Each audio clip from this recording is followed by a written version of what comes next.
In India,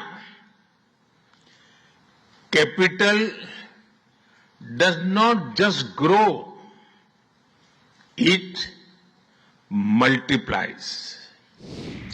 Japan tech powerhouse है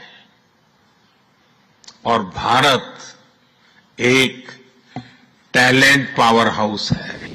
साथियों, इस बदलाव के पीछे हमारी रिफॉर्म, परफॉर्म और ट्रांसफॉर्म की अप्रोच है। आज भारत में पॉलिटिकल स्टेबिलिटी है,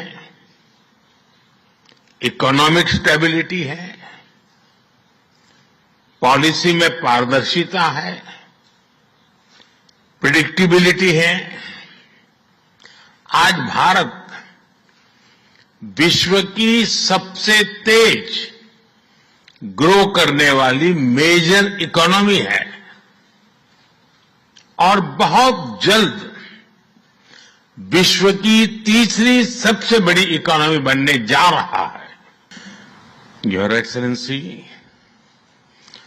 प्रधानमंत्री इशिबा जी, भारत और जापान के बिजनेस लीडर्स, देवी और सज्जनों, नमस्कार, कोनिचिवा। मैं आज सुबह ही टोक्यो पहुंचा हूं। मुझे बहुत खुशी है कि मेरी यात्रा की शुरुआत बिजनेस जगत के दिग्गजों के साथ हो रही है और उसमें से आपसे बहुत लोग हैं जिनसे मेरा व्यक्तिगत परिचय रहा है। जब मैं गुजरात में था तब भी और गुजरात से दिल्ली आया तो तब भी आप में से कई लोगों से बहुत ही निकट परिचय मेरा रहा है और मुझे खुशी है कि आज सबसे मुझे मिलने का अवसर मिला है। मैं प्रधानमंत्री इशिबा का विशेष रूप से आभार व्यक्त करता हूं कि वे इस फोरम से जुड़े हैं। उनके बहुमूल्य वक्तव्य के लिए मैं उनका अभिनंदन करता हूं। साथियों, भारत की विकास यात्रा में जापान हमेशा एक अहम पार्टनर रहा है। मेट्रो से लेकर मैन्युफैक्चरिंग तक, सेमीकंडक्टर से लेकर स्टार्टअप्स तक, हर क्षेत्र में हमारी साझेदारी आपसी विश्वास का प्रतीक बनी है। जापानी कंपनियों ने भारत में $40 बिलियन से ज्यादा का निवेश किया है। मात्र पिछले 2 वर्षों में $13 बिलियन का प्राइवेट इन्वेस्टमेंट हुआ है। जेबीआईसी कहता है कि भारत सबसे प्रॉमिसिंग डेस्टिनेशन है। जेट्रो बताता है कि 80% कंपनियां भारत में एक्सपांड करना चाहती है और 75% ऑलरेडी मुनाफे में है। यानी in India capital does not just grow, it multiplies. साथियों, पिछले 11 वर्षों में भारत के अभूतपूर्व ट्रांसफॉर्मेशन से आप सब भली भांति परिचित है। आज भारत में पॉलिटिकल स्टेबिलिटी है, इकोनॉमिक स्टेबिलिटी है, पॉलिसी में पारदर्शिता है, प्रिडिक्टिबिलिटी है। आज भारत विश्व की सबसे तेज ग्रो करने वाली मेजर इकोनॉमी है और बहुत जल्द विश्व की तीसरी सबसे बड़ी इकोनॉमी बनने जा रहा है। वैश्विक ग्रोथ में भारत 18% योगदान दे रहा है। भारत की कैपिटल मार्केट्स में अच्छे रिटर्न्स मिल रहे हैं। एक मजबूत बैंकिंग सेक्टर भी है, लो इन्फ्लेशन और लो इंटरेस्ट रेट्स, करीब $700 बिलियन के फॉरेक्स रिजर्व है। साथियों, इस बदलाव के पीछे हमारी रिफॉर्म, परफॉर्म और ट्रांसफॉर्म की अप्रोच है। 2017 में हमने वन नेशन वन टैक्स की शुरुआत की थी। अब इसमें नए और बड़े रिफॉर्म लाने पर काम चल रहा है। कुछ हफ्ते पहले हमारी संसद ने नए और सिंप्लीफाइड इनकम टैक्स कोड को भी मंजूरी दी है। हमारे रिफॉर्म्स केवल टैक्स प्रणाली तक सीमित नहीं है। हमने ईज ऑफ डूइंग बिजनेस पर बल दिया है। बिजनेस के लिए सिंगल डिजिटल विंडो अप्रूवल की व्यवस्था की है। हमने 45,000 कंप्लायंसेस रेशनलाइज किए हैं। इस प्रक्रिया को गति देने के लिए डीरेगुलेशन पर एक उच्च स्तरीय कमेटी बनाई गई है। डिफेंस और स्पेस जैसे सेंसिटिव क्षेत्रों को प्राइवेट सेक्टर के लिए खोल दिया गया है। अब हम न्यूक्लियर एनर्जी सेक्टर को भी खोल रहे हैं। साथियों, इन रिफॉर्म्स के पीछे हमारा विकसित भारत बनाने का संकल्प है, हमारा कमिटमेंट है, कन्विक्शन है और स्ट्रेटेजी है। और विश्व ने इसे रिकॉग्नाइज ही नहीं, एप्रिशिएट भी किया है। S&P ग्लोबल ने 2 दशक बाद भारत के क्रेडिट रेटिंग अपग्रेड किए हैं। The world is not just watching India, it is counting on India.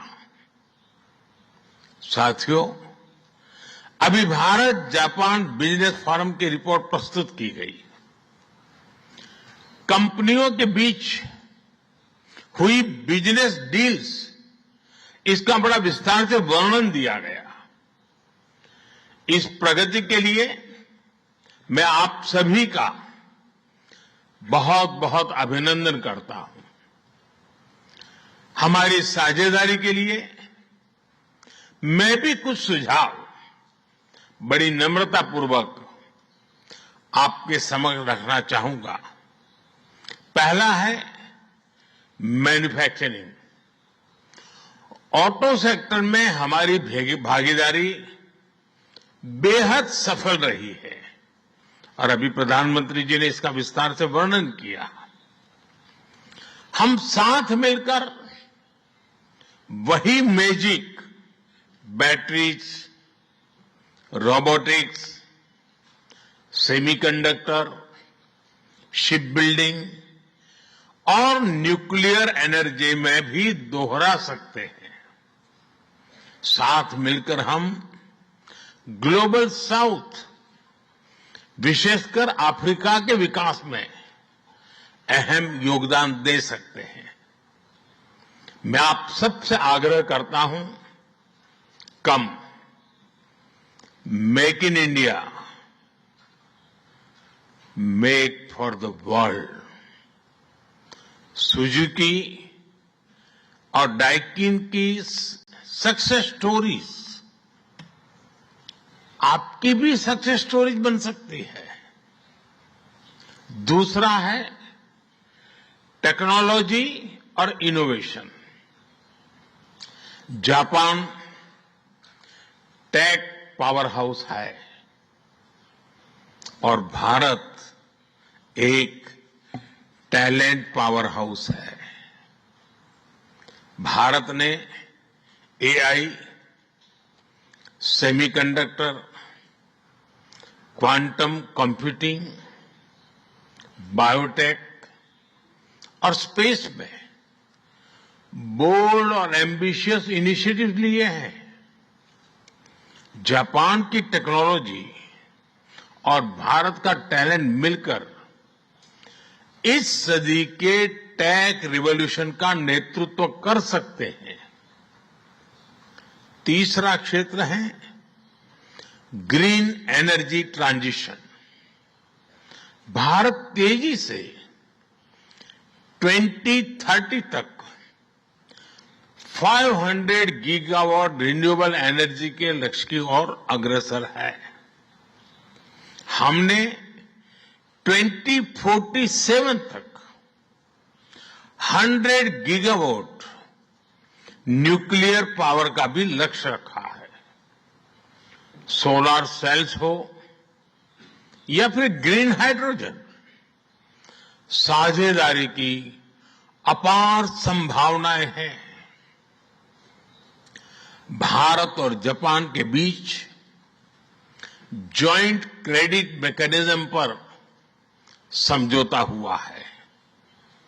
इसका लाभ उठाकर क्लीन और ग्रीन फ्यूचर के निर्माण में सहयोग किया जा सकता है। चौथा है नेक्स्ट जेन इंफ्रास्ट्रक्चर। पिछले एक दशक में भारत ने नेक्स्ट जनरेशन मोबिलिटी और लॉजिस्टिक इंफ्रास्ट्रक्चर में अभूतपूर्व प्रगति की है। हमारे पोर्ट्स की क्षमता दोगुनी हो गई है। 160 से ऊपर एयरपोर्ट्स हैं। 1000 किलोमीटर लंबी मेट्रो लाइन बनी है। जापान के सहयोग से मुंबई और अहमदाबाद हाई स्पीड रेल पर काम चल रहा है। लेकिन हमारी यात्रा यहीं नहीं रुकती। Japan's excellence and India's scale can create a perfect partnership. पांचवा है स्किल डेवलपमेंट और people to people ties. Bharat का स्किल्ड युवा टैलेंट वैश्विक जरूरतें पूरी करने की क्षमता रखता है। इसका लाभ जापान भी उठा सकता है। आप भारतीय टैलेंट को जापानी भाषा और सॉफ्ट स्किल्स में ट्रेनिंग दें और मिलकर एक जापान रेडी वर्कफोर्स तैयार करिए। A shared workforce will lead to shared prosperity. साथियों, अंत में मैं यही कहना चाहूंगा, India and Japan partnership is strategic and smart, powered by economic logic. We have turned shared interest into shared prosperity. India is the springboard for Japanese businesses to the global south. Together, we will shape the ASEAN century, Asian century for stability, growth and prosperity. इन्हीं शब्दों के साथ मैं प्रधानमंत्री Ishiba जी और आप सभी का आभार प्रकट करता हूं। अरिगातो गोजाइमास। बहुत बहुत धन्यवाद।